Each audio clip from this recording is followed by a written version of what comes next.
You see, living creatures are programmable entities. That is why we have the genetic code. Code mse, eh? A code can be manipulated in a type of way that it produces a certain outcome. Sindio? Aya. Since human beings are programmable, how do you program them? You program them using the environment.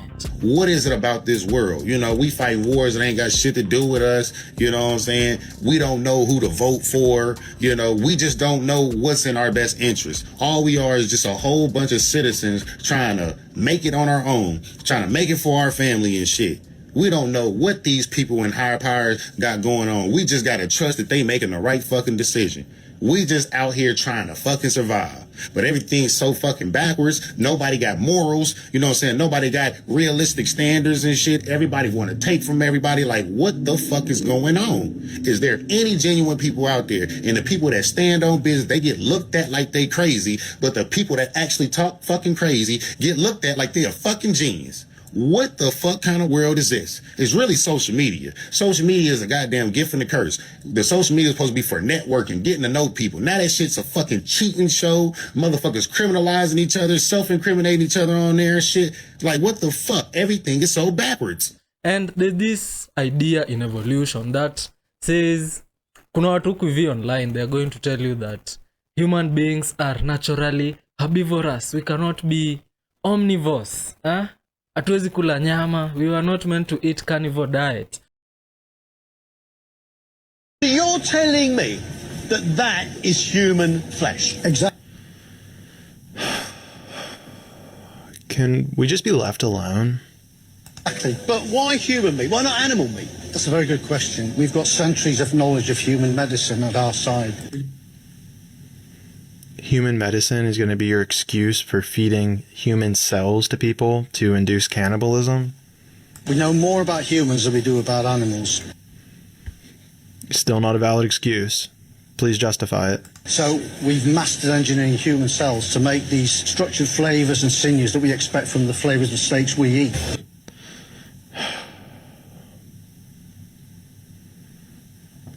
Like, you can't convince me they're not trying to turn us into cannibals. That's right, a protein made from human cells. You hear how that sounds too? Like they're trying to encourage it? The tone, the music, like it's some revolutionary idea that's amazing. The promises to be cheaper and tastier than any of its competitors. Why are we trying to normalize this? Seriously. I'm Greg Wallace, and I'm off to visit Good Harvest, where a Good Harvest. I'm sorry, but does anyone else feel like we're in hell right now? We're in idiocracy. You can't tell me that this world is not run by demons when we're mass-producing human cells called Good Harvest, trying to convince people that that's a good thing. 6 tons of human meat is engineered every day. So there's actual human DNA in it. You're actually eating humans, and this is okay, and we're thinking that this is a great thing we should be doing. The brain and the stomach are almost similar. There's a way that our stomach functions as if it's a brain that gives you information that you are not seeing with your 5 senses. The 5 senses are connected to the brain, but your stomach gives you another sense where you start feeling things. Mtu anasema hapa hivi story ya feelings, but life is all about feeling. Hii kitu inaitagwa gut intention, gut intuition ama nini, ile gut feeling, the gut feeling you feel somewhere. That gut feeling is connected directly to your brain. And that gut feeling makes the brain and the stomach almost equal, because that your stomach has now a new nervous system. Kwenye it is connected to the brain bypassing the central nervous system. Ikona yake inaitangwa, I think, ENS, enteric nervous system or something. You can fact check me on that. So, hii conversation yote najaribu kuonyesha environment ni programmable. So back in the days, our brain, we usually used the part known as the amygdala, ama this primitive brain. Kuna 2 parts of the brain according to evolution. There is the primitive brain and this other one. This tutaitaje, but there is two brains. Yenye tunajua yenye iko na cortex na hizi gray matter. Then there's this other brainstem that connects it to the spinal cord. So that brainstem pamoja na the bud that sits there according to the Agekoyo people. So that part is the base system of reaction. And that, when you trigger that part, you can easily program somebody. How? So this is the amygdala. And the amygdala is usually ran by fear. When you are in a situation where things are uncertain, you tend to be more reactive so that you may secure a space for yourself in this environment, in this society that we live in. On the other hand, this other part of the brain, the gray matter, there is a part known as the prefrontal cortex. Najua nimesema hiyo kitu sana, but it is the part that teaches you about how to follow rules, to be organized, to see if other people are playing with your mind. So you see, these two parts allow you to be programmed. Since back in the day we used to have this brainstem, we were more primitive to our decisions. Like, we could heavily rely on vitu kama nitwaje, vitu kama kukula green foods, but due to the emergence of fire, now we can cook food and get nutrients that our bodies and brains need without digesting these green plants for too long, kwa sababu zina taking so long to get digested. At least that's the science I have been taught as a biologist. I don't know about you, but I'm sick and tired of being manipulated. A man wrote down the Third World War in 1871, literally word for word, and we are walking through it right now. His name's Albert Pike, the sovereign grand commander of the Scottish Rite, Freemason. He sent a letter to Mazzini and laid out 3 world wars in order before any of them ever happened. War number 1, overthrow the czars, replace it with an atheistic communism. War number 2, use fascism and Zionism against each other, destroy Nazism, establish the state of Israel, and that happened in 1948.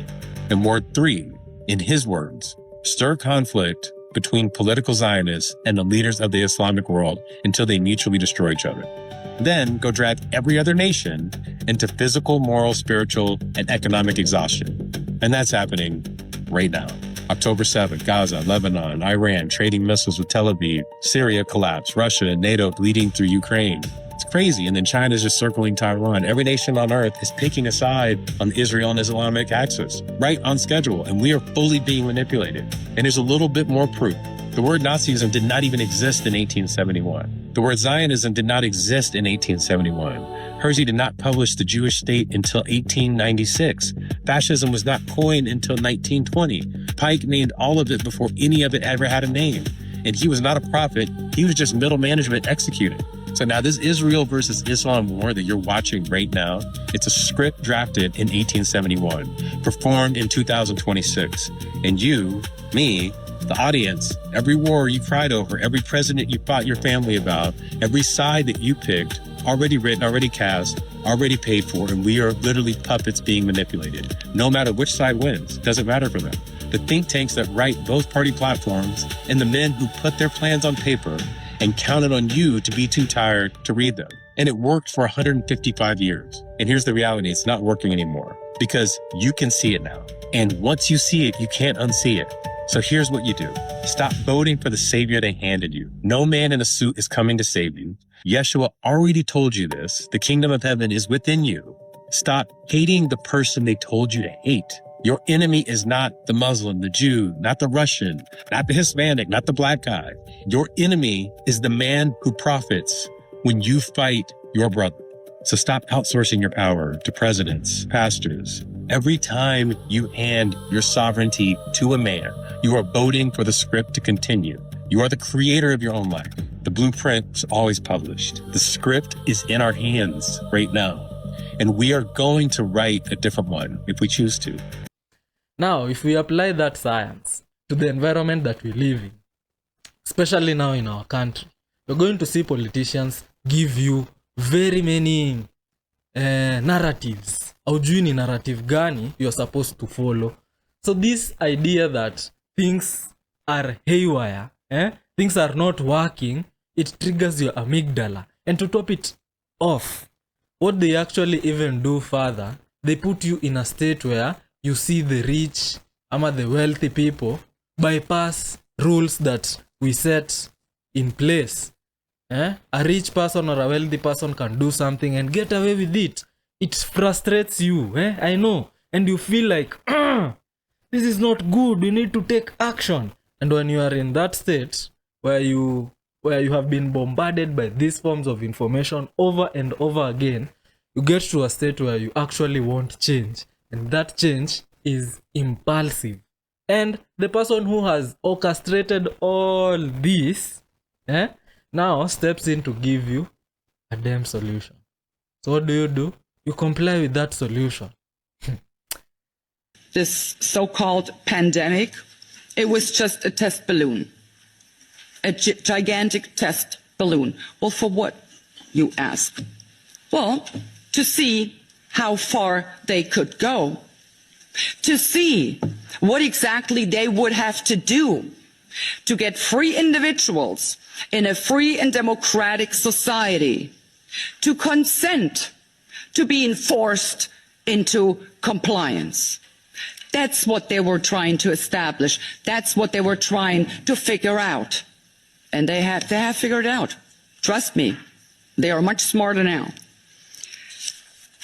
The goal ultimately is to transform our free and democratic societies, into totalitarian societies.